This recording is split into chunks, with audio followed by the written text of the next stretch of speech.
हाय, आज मैं इस वीडियो के माध्यम से आपको बताऊंगा कि होम लोन प्री अप्रूवल कराना क्यों ज़रूरी है। एक छोटी सी कहानी बताता हूं मैं आपको। जनवरी 2024 में मेरी मुलाकात एक कस्टमर से हुई एक इवेंट में। बहुत देर तक मेरी बातचीत होती रही और उनके बताने के अनुसार से मुझे ऐसा लगा कि उनका 1 करोड़ तक की एलिजिबिलिटी है, आराम से बन सकता था। तो हमारा काम फॉलोअप का है। मैं उनको फॉलोअप करता रहा कि आप मुझे अपना KYC डॉक्यूमेंट्स और इनकम डॉक्यूमेंट्स मुझे दे दीजिए, उसके बेसिस पे मैं होम लोन प्री अप्रूव करा लेता हूँ, उसके बाद आप प्रॉपर्टी फाइनल कर लेना।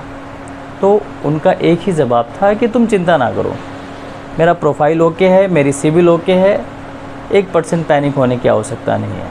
पहले मुझे प्रॉपर्टी फाइनल कर लेने दीजिए, उसके बाद मेरे से डॉक्यूमेंट्स ले लेना, होम लोन करा देना।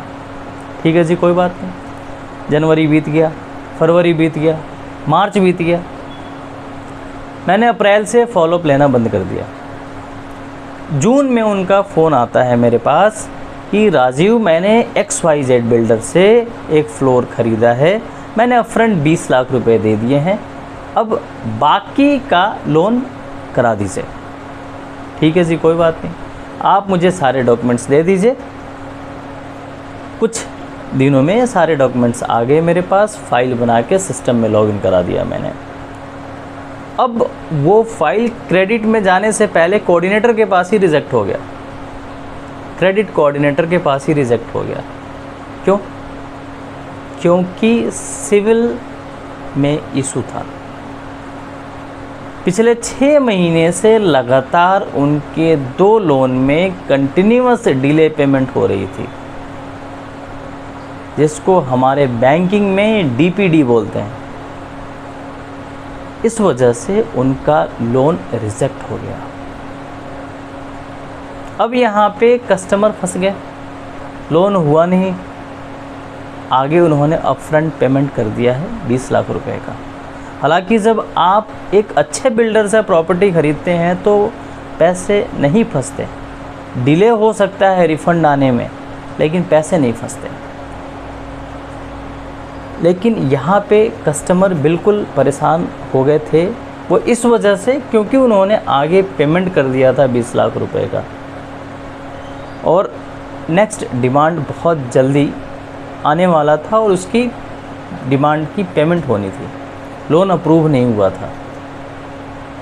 मैं पिछले कुछ महीनों से ये ट्रेंड नोटिस कर रहा हूँ, नेशनलाइज बैंक और नेशनलाइज NBFC सिविल पे कॉल नहीं ले रहा है, 1% भी कॉल नहीं ले रहा,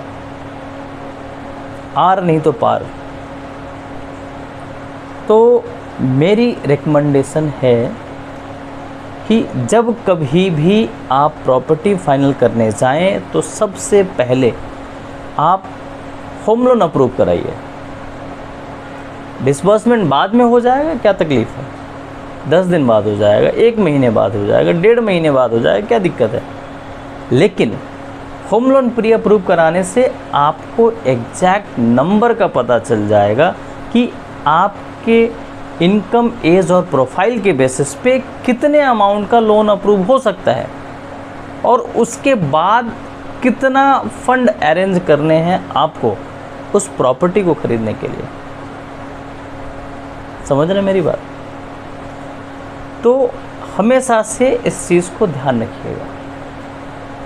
आपके बहुत जानकार होंगे जो बैंक में काम कर रहे होंगे, कुछ सरकारी बैंक में होंगे, कुछ प्राइवेट बैंक में होंगे, आप उनसे डिस्कस कीजिए और होम लोन के लिए अप्लाई कीजिए। पहले प्री अप्रूव करा लीजिए और उसके बाद आप डिस्बर्समेंट करा लेना।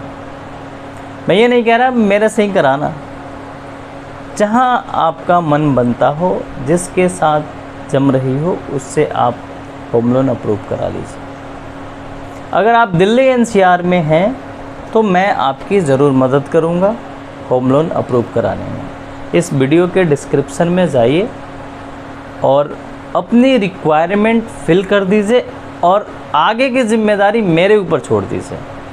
मैं आपके इनकम, एज और प्रोफाइल के हिसाब से होम लोन अप्रूव कराने में पूरी मदद कराऊंगा। सॉरी पूरी मदद करूँगा, हैं। तो 1% भी पैनिक मत होइएगा। चलिए, मैं राजीव रंजन साइन ऑफ करता हूँ। मिलते हैं नेक्स्ट वीडियो में एक नए टॉपिक के साथ। Thank you very much.